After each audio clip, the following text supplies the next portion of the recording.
पाकिस्तान तहरीक इंसाफ का कहना है कि जी ये धरना जो है वो आम आदमी के लिए बड़ा मुफीद साबित होगा, इससे आम आदमी को रिलीफ मिलेगा।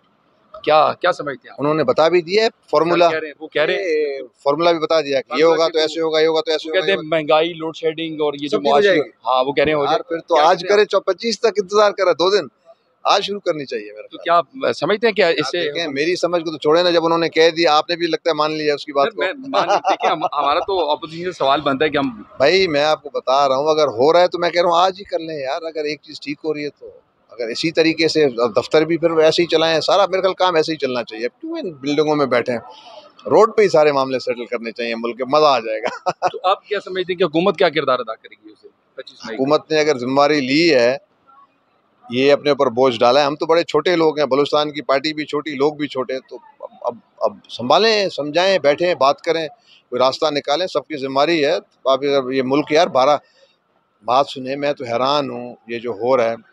ये ऐसे 22 करोड़ आवाम को संभालेंगे जैसे हम लोगों ने अपना ज़ाती अन्ना का मसला बनाया हुआ है, जिद पे चढ़े हुए हैं। ये ज्यादती नहीं है मुल्क के साथ, लोगों के साथ, और सारे भरे हुए पेट हैं। ये जो सारी बातें करें उनका पेट भरा हुआ है, सबको खाना, नाश्ता, डिनर वगैरह सब कुछ मिलता है, सोने के लिए बिस्तर भी बेहतरीन मिलता है, सुबह उठते हैं नहाने के लिए पानी भी मिलता है। उनको क्या पता है कि अगले बंदे का क्या हाल है बाहर, उसका कैसे ठीक करना चाहिए मामला। मतलब आप समझते हैं कि हुकूमत जानी है? मैं समझता हूँ हुकूमत जा रही है, किधर जा रही है?